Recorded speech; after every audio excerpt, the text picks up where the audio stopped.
Hello and welcome everyone to the daily news analysis of 24th of September 2023। तो important article Hindu newspaper से जितने सारे हैं पहले वो देख लेते हैं। 11 आर्टिकल्स हैं। तो पहला जो है Maharashtra ephemeral plants, the plants that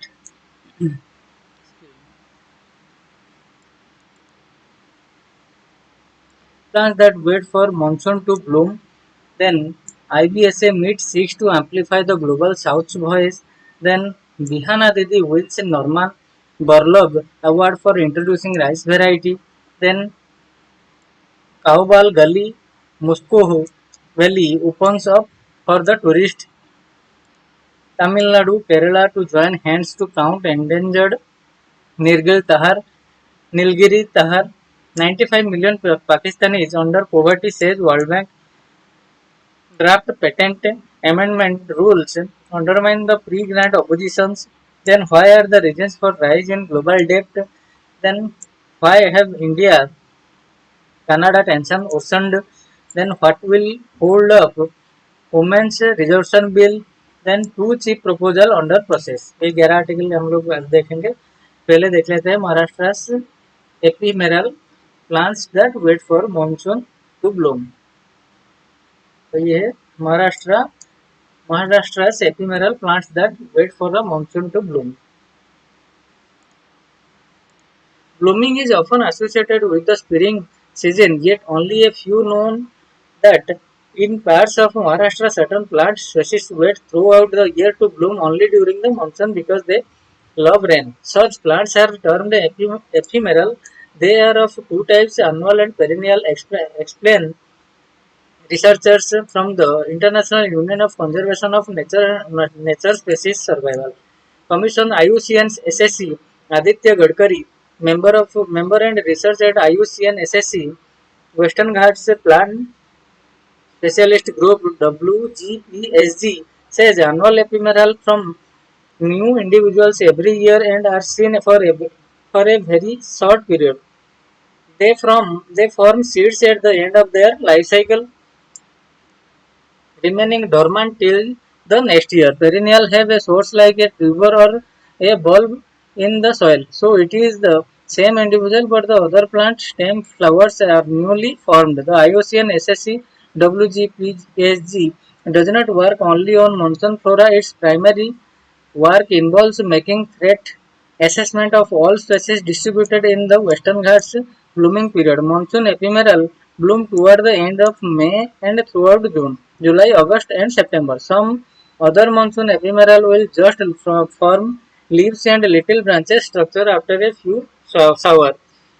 These leaves stay for a month or more and then flowering starts, which goes on till July and August. The leaves stay till the end of a monsoon and then disappear. In some plants, like Norvelia and wildworm yam, flowers appear fast and then leaves, says Mr. Gadkari. The onset of monsoon brings flowers such as ground orchid, Norvelia and Eulophia, lilies, crinum lily, pancratium lily, grass lily, star lily, wildium surum, and Indian squirrel.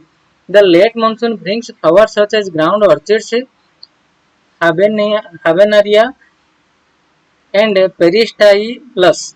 Several types of balsams, hill meadows, rue, dipcadi species, spider flowers, pondweeds, lantern flowers, bladderworts, pipeworts, and species of grasses, preserving ecosystem. The primary job of these flowers is to act as an important source of nectar and pollen for native pollinators. Their presence in all microhabitat on the plateau ensure the appropriate presence of soil and most importantly water. Quite a few of them are threatened due to land use change and expansion of roadways and infrastructure. Flora walks.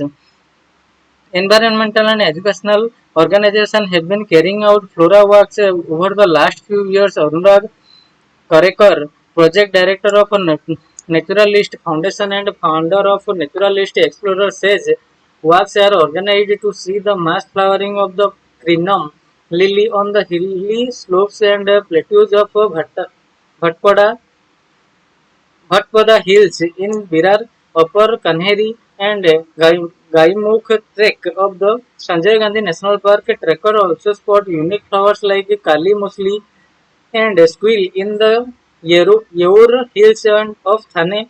2 years ago, Real Sony saw Instagram posts on monsoon flora and since then has been part of such trails. When I learned that the Naturalist Foundation was taking people to see the Kinnam lily in the dense forest of Bombay Natural History Society Conservation Education Center, I joined it where we were amazed to see the trumpet-shaped petals shimmering with raindrops. I felt like learning about a beautiful secret of the forest.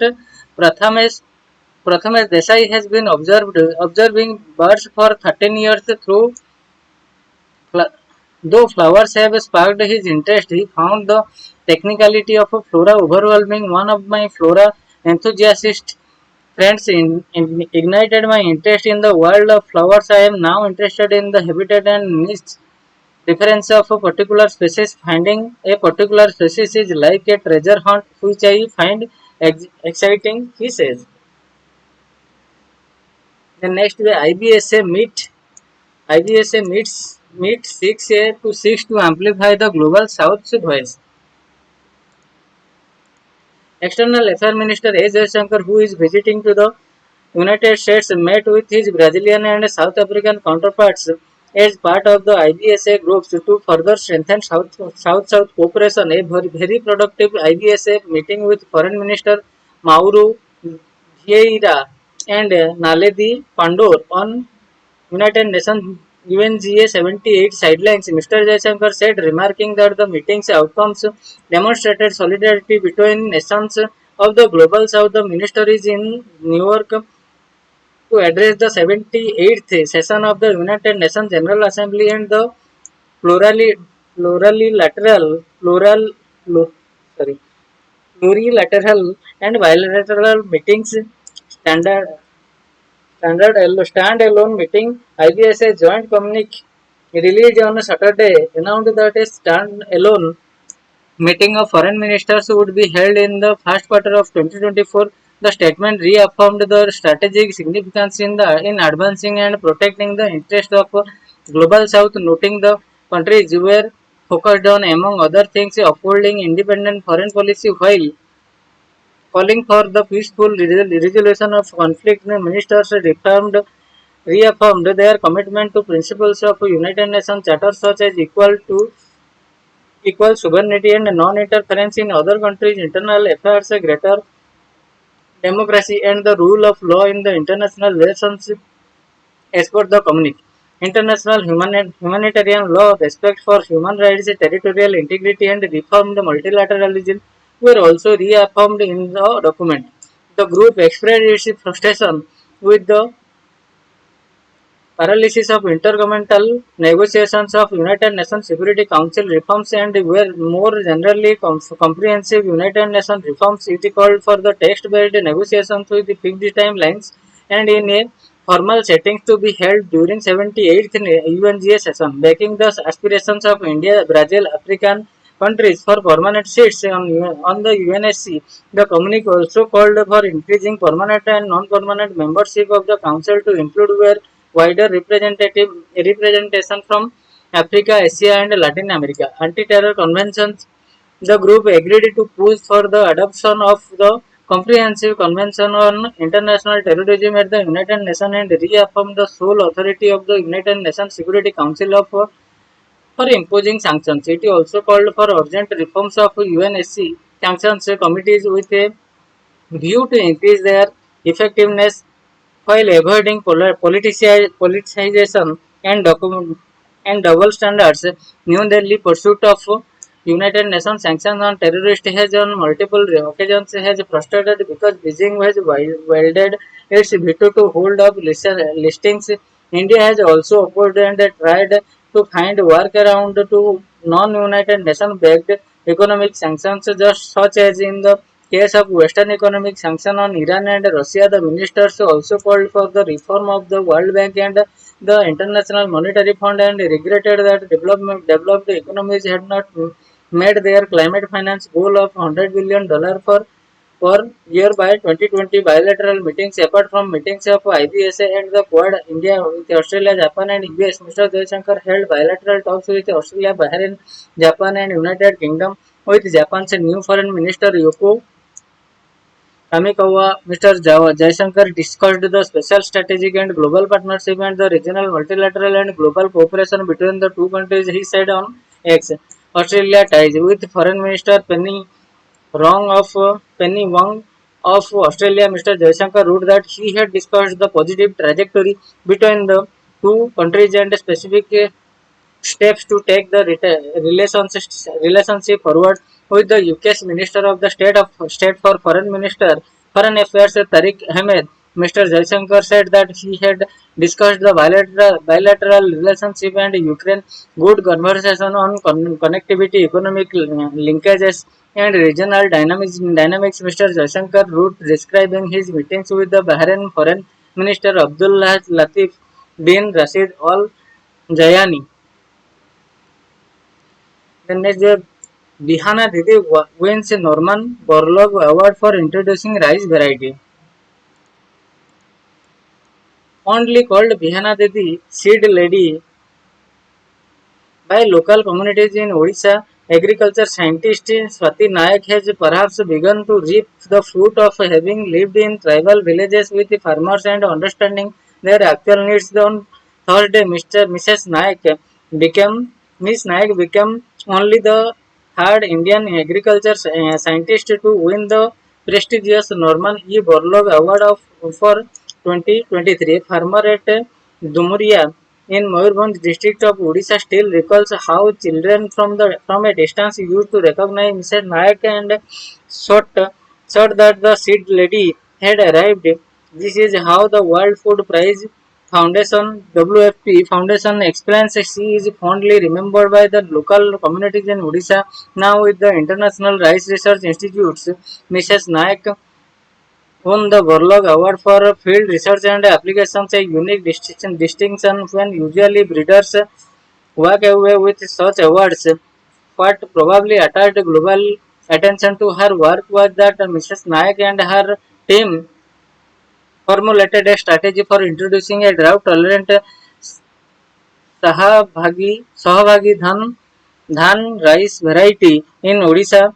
It brought about a major change in rain-fed areas. The variety became an integral element of every farmer's family's diet and crop rotations. Innovative approach. The WFP, currently headed by former US Ambassador to China Terry Branstad, recognized Mrs. Naik's 13 years of service in agriculture, saying she is recognized for her innovative approach to engaging smallholders farmers in demand-driven rice seed system, from testing and deployment to equitable access and adoption of climate resilient and nutritious rice variety. In conversation with Business Lines on Friday, Mrs. Naik, based in the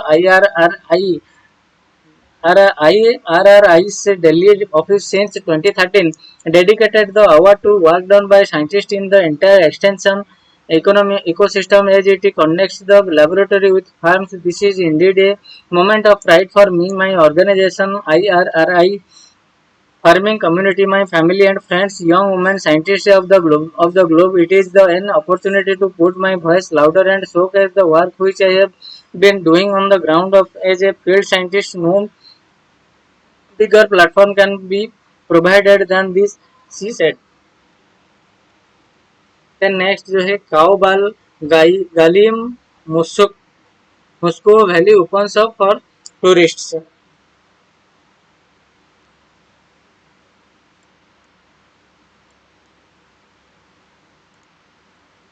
The high altitude passes of Gurez Valley in North Kashmir out of bonds to civilians was once prone to frequent shelling from Pakistan. Now it is all set to connect with the Moscow Valley in Kargil's Dras sector, Ladakh, the site of the war in 1999. The 130-kilometer road has been opened up for the tourist Cowbell Gully, the highest pass at the height of 4,166.9 meters in Gurez connects the two valleys as the ceasefire agreement between India and Pakistan continues to hold for 43rd month. People are hopeful that with prevailing peace commerce from tourism, Bilal Lone 38 is a herder of Jumba yak smaller than other yaks from the Gurez Valley Buduab village. He is upbeat about tourists playing on one of the traditional routes connecting the Kashmir Valley with Ladakh this year. Both made union territories after Article 370 of the Indian Constitution was dissolved, revoking Jammu and Kashmir's special status. Mr. Lone, also a Panch, one of the five elected representatives from Hangaikot village, was 14 years old then when his father family fled the Tulail Valley adjoining Moscow for several months as shells from Pakistan pounded his village.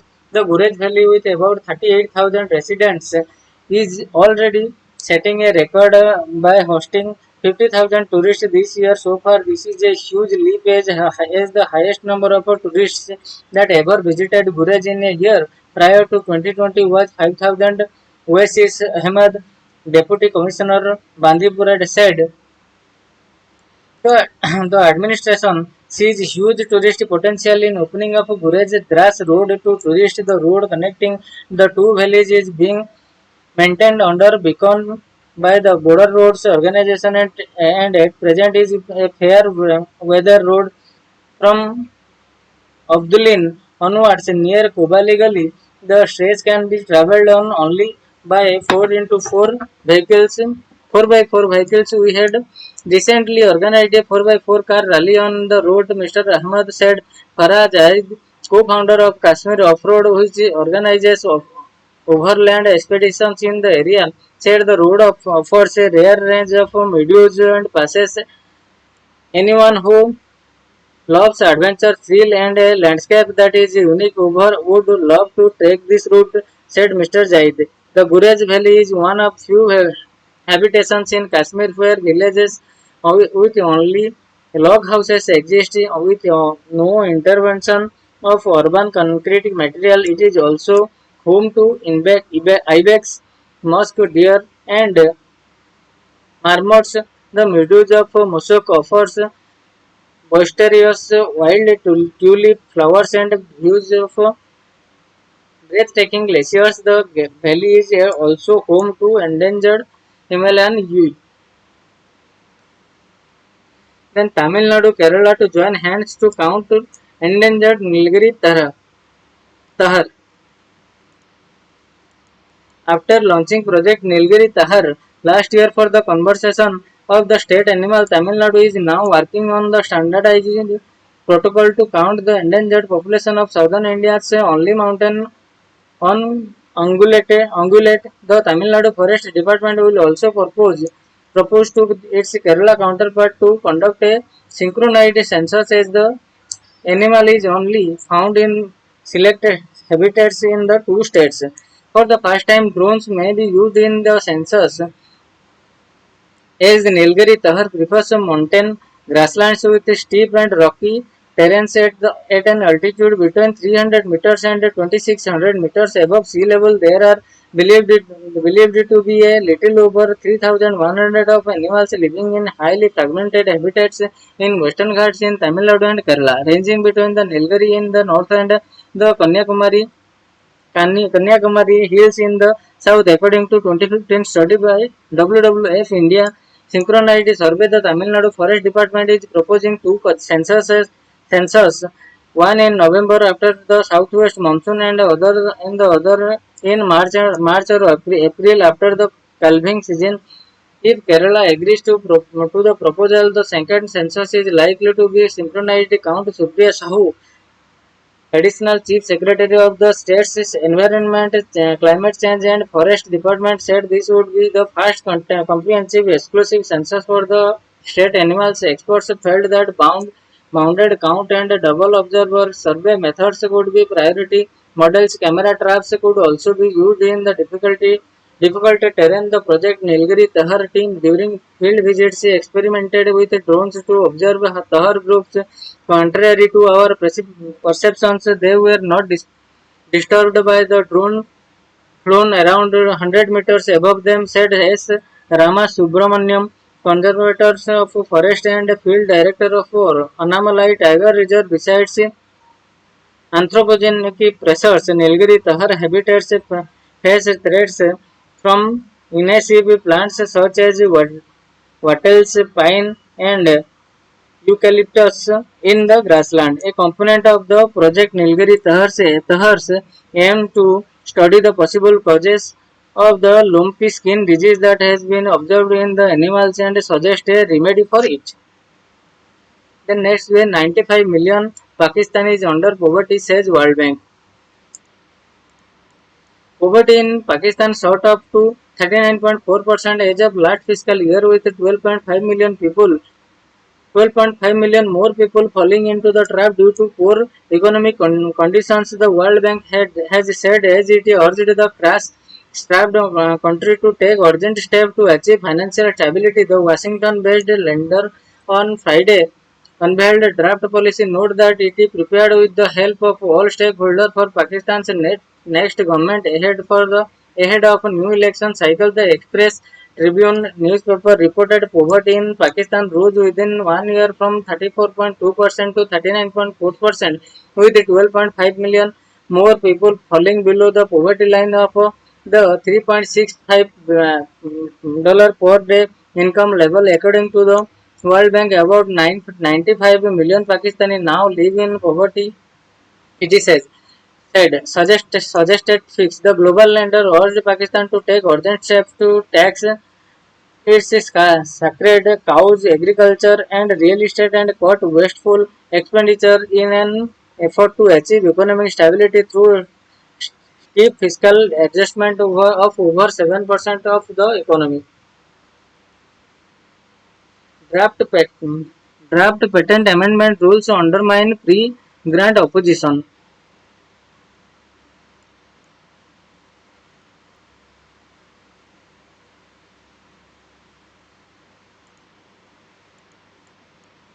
The draft patent amendment rules made public on August 23 this year could hugely benefit Big Pharma but turn out to be disastrous for patients in India and in countries in the global south which rely on the generic drug manufactured in India in accessing affordable drug and vaccines.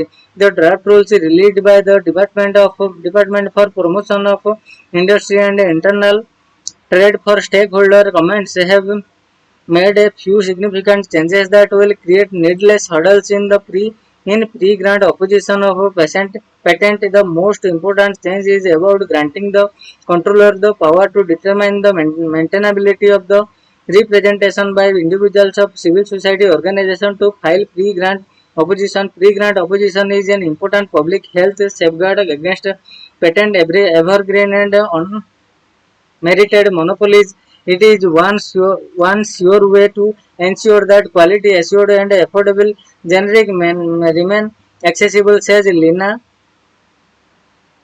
Menanghane, India head and global IP advisor, Medicine Sans Frontiers. Access campaign for the amendment in the draft patent rules threaten the safeguard against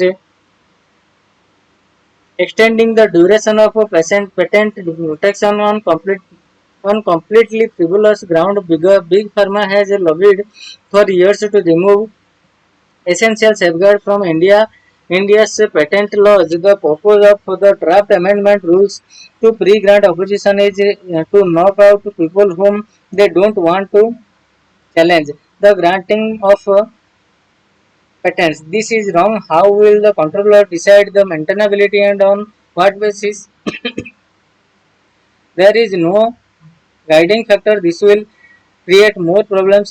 Anand Grover, senior advocate at the Supreme Court, told the Hindu Mr. Grover had represented the petition in the bedaquiline pre-grant opposition. Today there is no problem. Anyone can file a pre-grant opposition, and the controller has to adjudicate on merit. Mr. Brewer further added the government is favoring the companies, and pharma companies do not want pre-grant opposition, but since they can't do away with that, they are making the process difficult. They are introducing the maintainability criterion, but there would be a rational basis. If the pre-grant opposition has grounds of a pre-grant, then how is it not maintainable?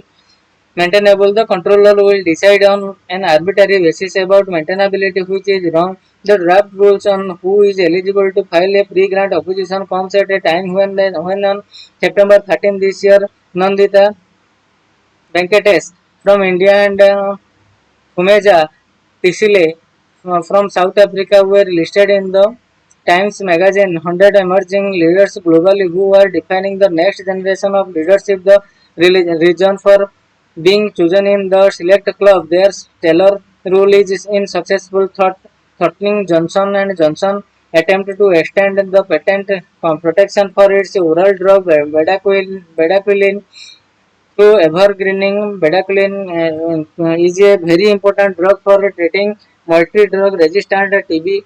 Both Nandita and Pumeja are TB survivors who lost their hearing due to the use of the highly toxic canam kanamycin injection to treat MDR TB. They both filed the pre-grant opposition along with a network of Maharashtra people living with HIV and NMP. Plus, the due was supported by the Medicines Sans Frontiers. In March this year, the Indian Patent Office struck down J&J's evergreening attempt by ruling that marking a derivative of quinoline in its salt form was obvious and did not involve in any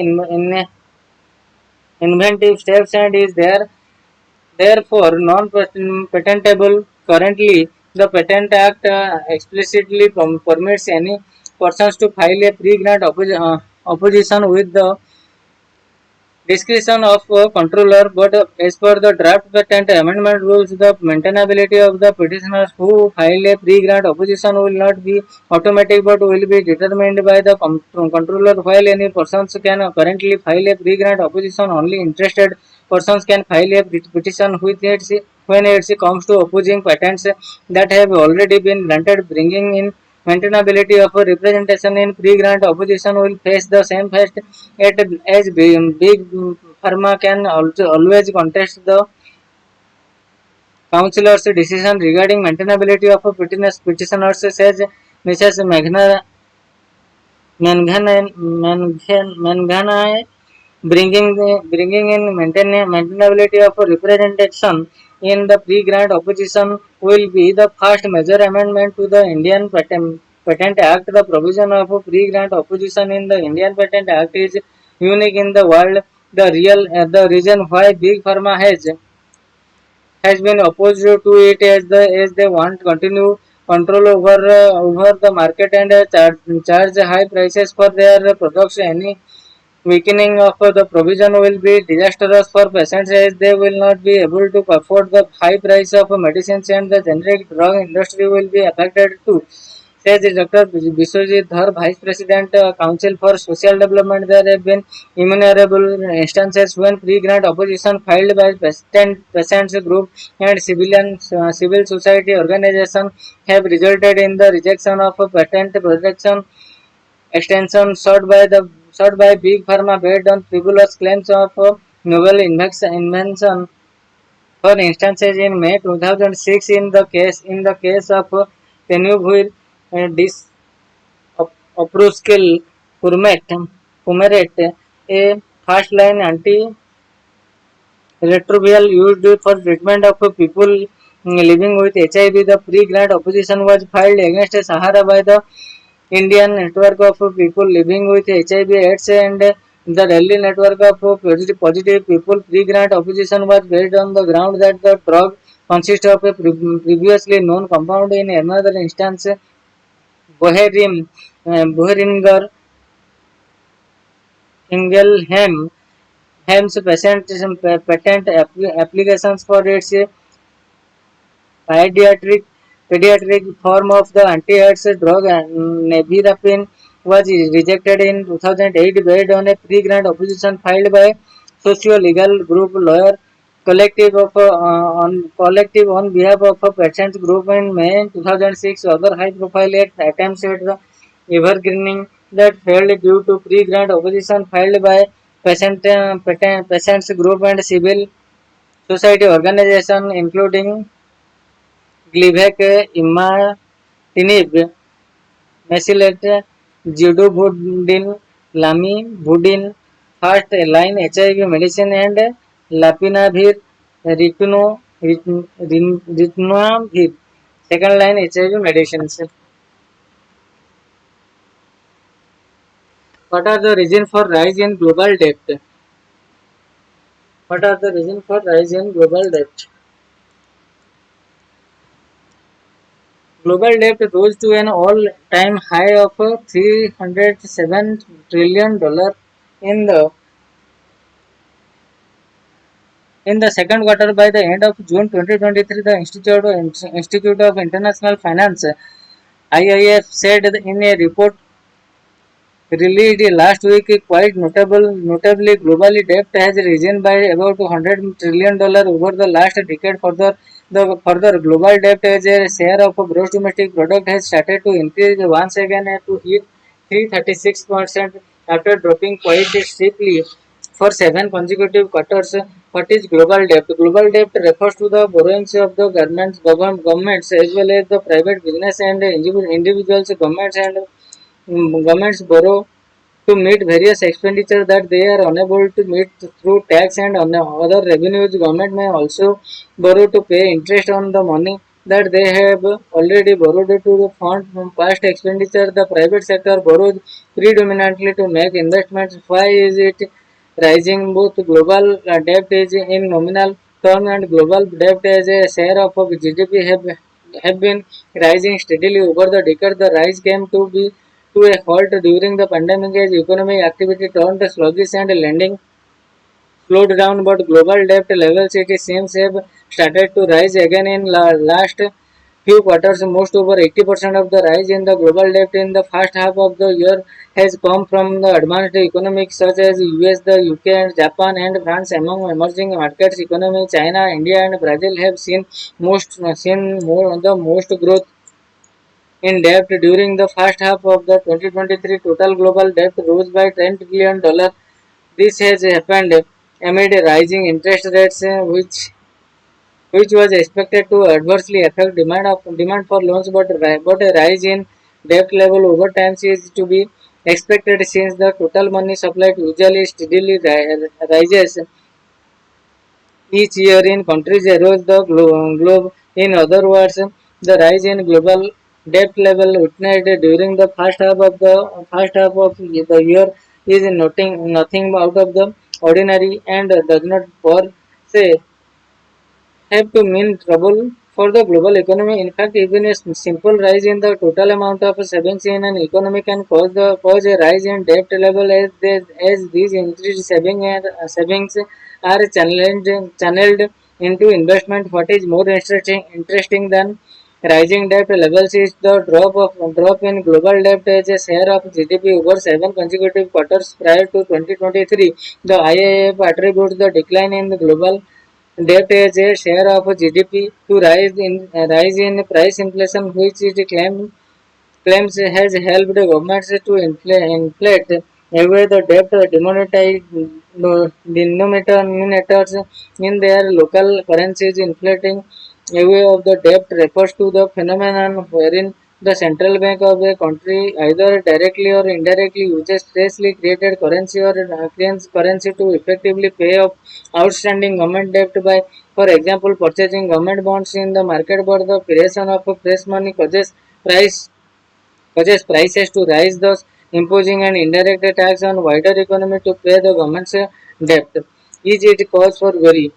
Rising global debt levels usually leads to concerns about the sustainability of such debt. This is particularly so in The case of government debt, which is prone to rise rapidly due to reckless borrowings by politicians to fund populist programs, and when central banks rise interest rates, servicing out, outstanding debt become a challenge for government with a heavy debt burden. It should be noted that despite rising debt levels over the last decade, the interest that governments had to pay lender largely remained manageable due to extremely low interest rates, particularly in Western countries. This is set to change now as central banks have let interest rates rise in order to fight high price inflation. Since the pandemic, rising interest rates can increase pressure on government and force them to either default outright or inflate away their debt. Many analysts, in fact, believe that several governments will never be able to pay their debt in full, and that inflating away debt is only way for such government to avoid an outright default on their debt. In its report, the IIF has also warned that the international financial infrastructure is not equipped to handle unsustainable domestic debt levels. Generally, rapidly rising private debt levels also lead to worries among analysts about their sustainability. This is because such a rise is linked to unsustainable booms that end in economic crisis when such lending is not backed by genuine savings. The most recent example of the same was the 2008 global financial crisis. The crisis was immediately preceded by the economic boom fueled by the US Federal Reserve's easy credit policy.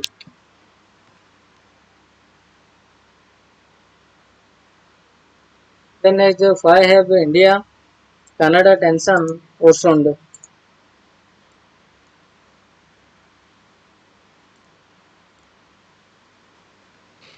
Hours before parliamentarian in India were getting ready for special session in the new parliament building in Delhi. On Tuesday, Canadian Prime Minister Justin Trudeau stood up in the Canadian Prime Minister in Ottawa to make a startling announcement. He alleged that the agents of the Indian government were involved in the killing of a Canadian national Hardeep Singh Nijjar, declared a terrorist as the head of the Khalistani Tiger Force in India. Niger 45 was shot dead by the two masked gunmen as he left a Gurudwara in Surrey in June this year. Despite the Canadian Prime Minister admitting that the investigation was still being pursued, his government had already decided to expel a diplomat from the Indian High Commission. How did India react? The allegations came a week after Mr. Trudeau was in India for the G20 summit and a stormy bilateral pool-aside meeting with Prime Minister Narendra Modi. After the meeting, both sides issued readouts pointing fingers at each other for foreign interference in Canada's affairs and providing safe havens to anti-India extremists respectively, but neither had revealed at the time that Niger's killing had been discussed. In addition, it emerged that Canadian National Security Advisor (NSA) Jody Thomas had traveled to India twice in the past month to discuss the case with India's NSA Ajit Doval. Although the government repeatedly said that no specific evidence had been provided by Canada, however, reports in the USA media have suggested that Canada shared evidence with partners in the Five Eyes Intelligence Alliance, comprising the US, UK, Canada, Australia, New Zealand prior to the G20 summit, and the sum of their leaders have discussed the issue with Mr. Modi. After Mr. Trudeau spoke in Parliament, India responded in kind and expelled a Canadian diplomat. The Canadian High Commissioner to India, Cameron McKay, was issued a remark over the allegation and told to downsize the mission strength of diplomats, some of whom the Ministry of External Affairs said were interfering in India's domestic matters. The MEA categorically denied Mr. Trudeau's allegation, calling them absurd, but pointed out that not just Niger, many people wanted for Khalistani separatist violence in India received safe havens in Canada despite a number of representations by India for their extraditions. India has also suspended visa services across Canada and will not accept applications from Canadians at any other mission worldwide, the MEA said, citing security concerns. What is the evidence of New Jersey killing? The Mr. Trudeau is yet to release any specific evidence trying India to the killing, which, if proven, would constitute a violation of Canadian sovereignty and international rule of law. Canadian government sources were quoted by Canada's public television CBC as saying that there was both SIGINT signal intelligence and human intelligence inputs that included communications between diplomats with the Indian High Commission pointing to Niger killing. If so, this would also mean that Canadian security agencies had surveillance operation targeting the Indian missions, a violation of diplomatic protocols. How did Five Eyes Alliance respond? Each of the Five Eyes countries, a grouping that came together in the post-Second World War, over Canada's allegation and called on India to cooperate with the investigation. The U.S. Secretary of State Antony Blinken, Australia Foreign Minister Penny Wong, British Foreign Minister James Cleverly, and New Zealand Foreign Minister Nanania Nanaya Mahuta have all made a statement, yet none so far some has gone further in backing the evidence Canada claims it has. Their reactions with also in sharp contrast to the Skripal case in the UK, where the British government accused Russian agents of poisoning a former Russian operative and his daughter within days. Each of the Five Eyes countries has expelled several Russian diplomats from their capitals, and the contrast in action now indicates a desire not to upset New Delhi as they deepen their strategic partnership with India. However, USA NSA Jake Sullivan said the USA would not give India any special exemption if Mr. Trudeau's allegations were proven, while Indian officials deny the allegation of an assassination. Several former Indian diplomats have pointed to a Western double standard where the US killing of a designated terrorist in the drone strike or operations, including the killing of Iranian General Soleimani in Iraq or Al Qaeda chief Osama bin Laden in Pakistan, is proudly proclaimed, but a similar operation allegedly carried out by India faces such scrutiny. What is at the root of India-Canada tension? The tension between India and Canada over Khalistan issue have always run high and are primary reason why no Indian Prime Minister made a bilateral visit to Canada between 1973 to 2015, barring Manmohan Singh, who visited Toronto in 2010 for the G20 summit held there. This was because from the late 70s onwards, the rise of Khalistani separatist movement in Punjab was accompanied by an increase in support for the movement for a part of Sikh diaspora, particularly in countries like Canada, the US, and UK. While India engaged every country with its concerns, Canada proved the most difficult as the Canadian government and the politicians took the stand that many of in the diaspora was fearing human rights violation by Indian security forces in Punjab, for example, where India requested the extradition of Khalistani leader Talbinder Singh Parmar in 1982. Canada rejected it. A few years later, Parmar masterminded the bombing of Air India flight 182 from Toronto to Mumbai in June 1985, in which 329 were killed. What lies ahead? Even though Mr. Modi attempted a reset in ties with his visit to Canada in 2015, relations have been rocky. Mr. Trudeau's return visit to India in 2018 was dogged by controversial, including the appearance of Khalistani supporters at his dinner reception in New Delhi, whose engagement with Ottawa after Mr. Trudeau criticized Mr. Modi's handling of farmers' protest in India in 2020, and they only restarted after a Modi-Trudeau meeting on the sidelines of the G7 summit in Germany in 2022, following which the two sides began negotiate a free trade agreement.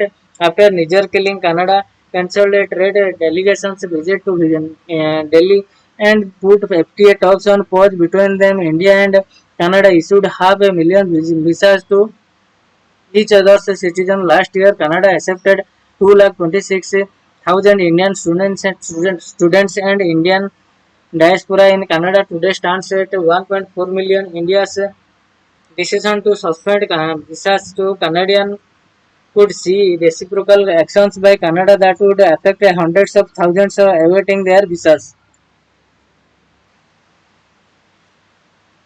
And next, what will hold up Women's Reservation Bill?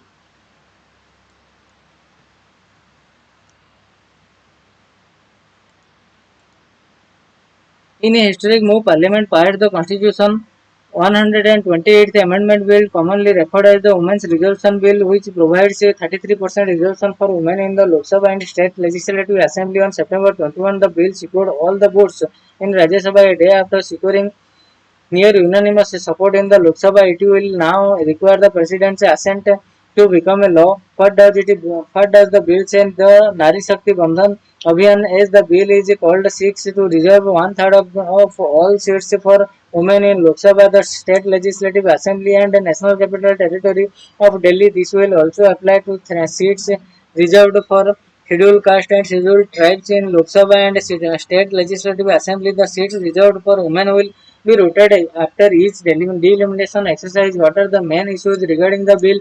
The opposition has questioned the linking of the implementation of women's reservation with the periodical delimitation exercises. This would mean a prolonged delay in the quota coming into force. Delimitation on the readjustment of territorial limits of the Lok Sabha and Assembly constituencies, as well as the number of seats in the Assembly and the Lok Sabha in each state, is a periodical exercise done based on the figures available in the latest census. The last delimitation order of the Delimitation Commission was issued in 2008, fixing the boundaries of all constituencies. However, there is currently a freeze on the readjustment of the number of seats in the state assemblies and the Lok Sabha. In 2002, Article 82 was amended to the effect that it shall not be necessary to readjust the allocation of Lok Sabha constituency state-wise and the division of each state into constituency until the figures of the first census held after 2026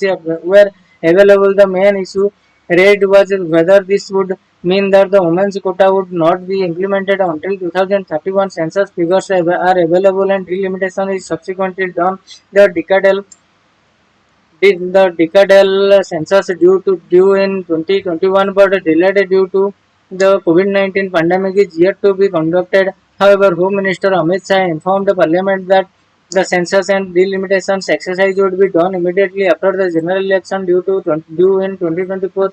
This means that Women's Reservation Bill will not be possible for few years. At least another issue raised by opposition concerns the question of having a sub-quota for women from the other backward classes.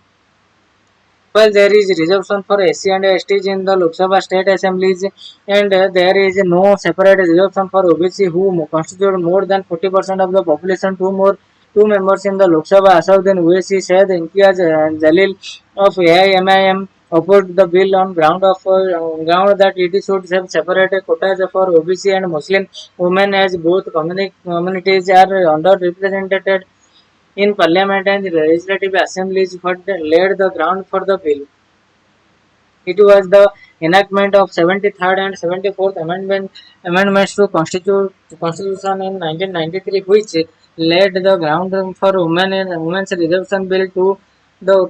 Two amendments which introduced panchayats in urban local bodies in the Constitution mandate one third reservation of women in these bodies. In 2006, Bihar became the first state to provide 50% reservation for women in panchayat body. At present, more than 20 states have a 50% reservation for women in panchayat levels. There have been several studies on how reservation has led to greater representation of women in political bodies and also influenced policy making. In 2001 paper, Raghavendra Chattopadhyay and Esther Duflo studied the impact of women leadership on policy decision in West Bengal and found that women invest more in infrastructure that is directly relevant to the needs of rural women, and that women are more likely to participate in the policy making process in the leader if the leader or their village council is a woman in the book and who will make chapatis. Vishaka Datta, Meenakshi Shahid, Sonali Sathe, and Sharmila Joshi published their findings on all women panchayats in Maharashtra, where they too found that women leaders gave priority to women's problems.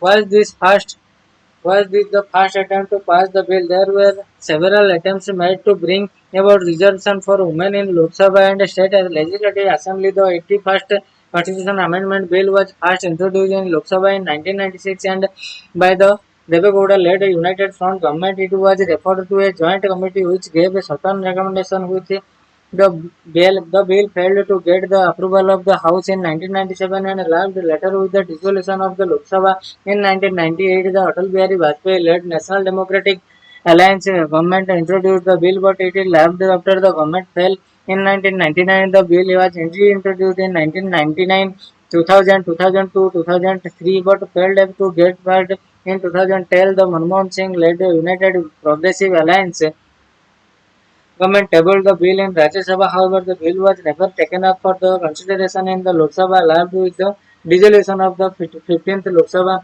At present, there were 82 women in the Lok Sabha. After implementation, there should be at least 181 women. The share of the women will also increase significantly in Legislative Assembly, where women now comprise less than 10% in the 20 states and union territories.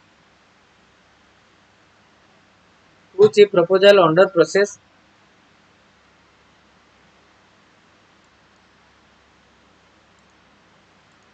Two big semiconductor proposals are under process. Uh, and are expected to take shape in the coming few months. Union Minister for Railways, Communication, Electronic and Information Technology Ashwini Vaishnav said on Saturday without divulging specific of the proposal. The minister said the project would focus on a special area where India could emerge as a leader at the global level. Speaking with PTI on sidelines of the ground breaking ceremony of Micron semiconductor plant, Mr. Vaishnav said that global semiconductor community was noticing the progress made by India in the segment and Prime Minister Narendra Modi's capability to execute large and complex policy decisions. This has developed India as a major trusted geography in which global industry players want to come. We can see in the coming few months at least two more large semiconductor proposal taking shape, Mr. Vaishnav said. So this is all for today, and we will meet from tomorrow onwards with a new Hindu news analysis from the Hindi newspaper. So thank you a lot.